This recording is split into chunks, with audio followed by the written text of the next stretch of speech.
Hello, my name is Jesse Greer, and I'm the Vice President of Multifamily and Investments at Avis & Young, and today I have a very special guest with me, Trey. Thank you for joining me today. Thanks for having me. Fantastic. Yes, sir. So Trey's actually here representing Abney and Tauchen. Did I get that right? Abney-Tauchen. Tauchen. Oh, that's a tough one. All right, I'm going to get that. You're close. All right. You're good. So Trey, I'd love to hear a little bit about what it is that you do, and this relatively new group that you formed does as well. Yeah, so the Abney-Tauchen Group is just myself and my partner Leah Tauchen.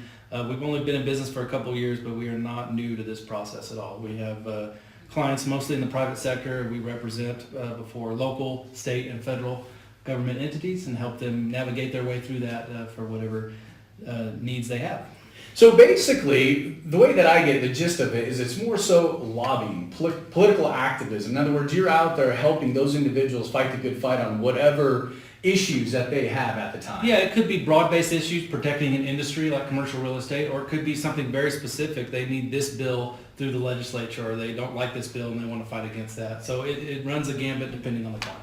You know, I got to say I'm a little jealous because one of my favorite shows actually is House of Cards. Yeah, and I feel like every day for you is like House of Cards. I'm glad it's not that interesting. I'm still alive. The last season of that show was awful, but I agree. I prefer to think that life is more like The West Wing than House of Cards, but no, it's not quite that way.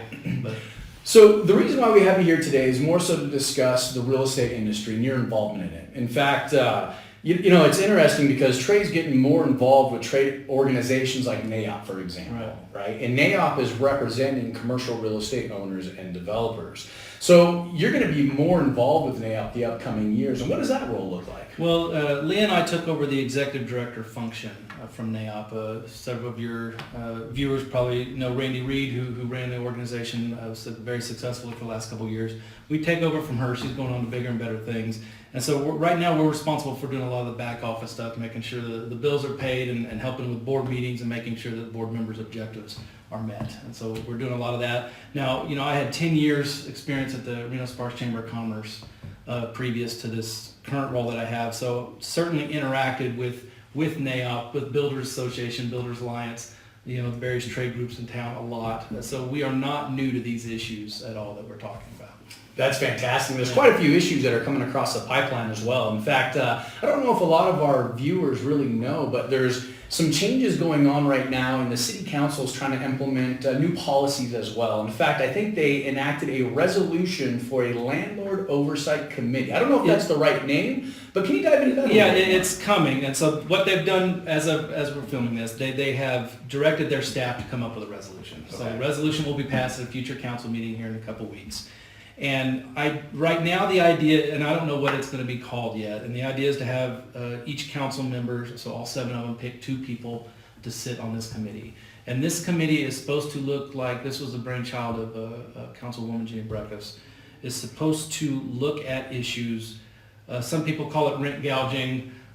Some people call it, rent increases or unfair rent increases. Now we know that unfair is in the eye of the beholder. Absolutely. And so the idea, I think, mostly is to focus on, residential, multifamily, and then maybe even like small businesses. Like, you have those businesses along like Wells Avenue or California, some of those local business districts, and some of those small businesses that maybe their rents are increasing because, I know it's no secret to your viewers, rents are increasing, and they're increasing everywhere because it's a supply and demand issue we have here, right? And so we need more housing, we need more development in order to help with that. So there are some concerns, certainly from landlords and certainly from building owners and property owners about what this looks like and having rent control, it's thrown out there a lot. A lot of people are scared of. We know that hasn't worked anywhere it's tried. Sure. So there's concerns about that. So right now we're in, nobody's hair is on fire yet, and it shouldn't be, but we're going to be, hopefully, we're going to put some folks on that committee and have some representation there. Because yes, you can always find bad landlords, you can find bad anybody in any profession, Absolutely. But we know the vast majority of property owners and landlords are good people that have to, again, pay their bills and pay their people to upkeep these properties as well. So again, we're just going to watch, we're going to make sure we have a voice on the committee, and then we're going to see what they come up with, and we're going to be actively engaged in that conversation, that process. So if I was a multifamily residential, or I suppose small business owner in this environment right now, should I be nervous about this committee they're forming? And do you really think that rent control is on the forefront of this market like we're seeing it in other states like California or New York? Well, I don't know if you should be worried. Okay. Maybe I would use more concerned and aware. How's that? Absolutely. Political science major, so I'm good at BS. Right? So people need to pay attention to this. Yeah. Rent control is certainly a threat.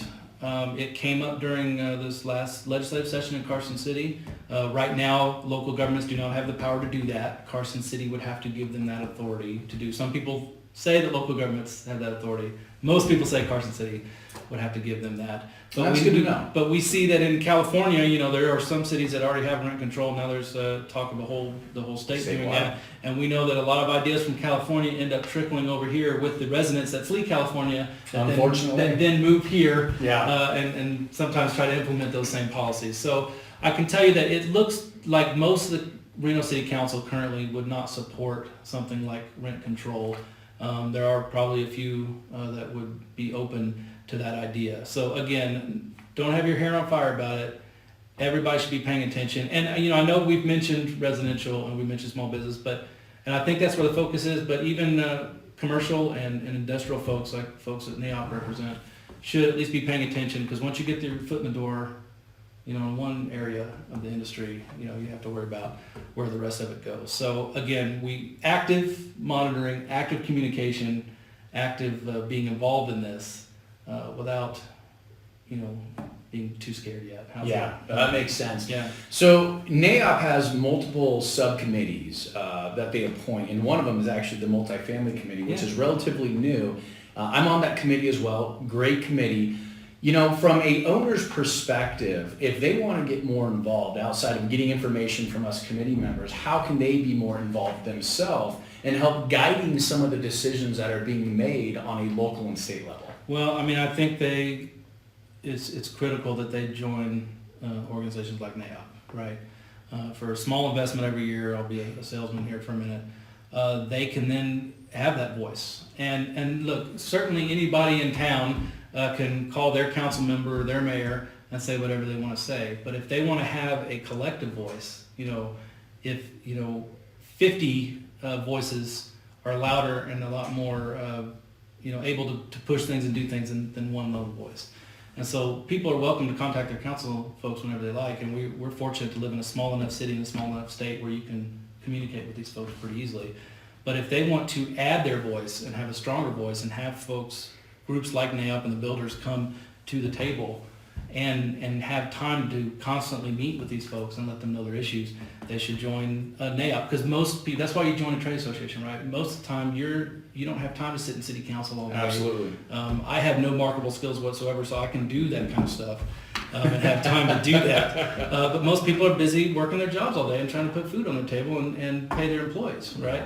And so by joining organizations like NAIOP, that allows them to have that voice without having to sit there and actively engage all the time. Yeah. If that makes sense. Yeah. Now, Trey and Larry are going to be very actively involved in NAIOP moving forward. But, if someone wants to contact you outside of commercial real estate or outside of the NAIOP organization, let's say they have some sort of, lobbying or political need that they have, how do they go about getting a hold of you, and what does that process look like? Our emails and cell phones are on our website. It's abney-tauchen.com, abney-tauchen.com. That list that has both Lee and I on there. It has our emails on there. It has our cell phones on there. Fantastic. And I'll put that on this video as well. I appreciate it. You can learn all about us in our bios there, and we are here to help with any of your needs as far as community relations and government relations is concerned. Excellent. Well, Trey, I appreciate your time today. Thank you very much. Have a good day. Yes, sir.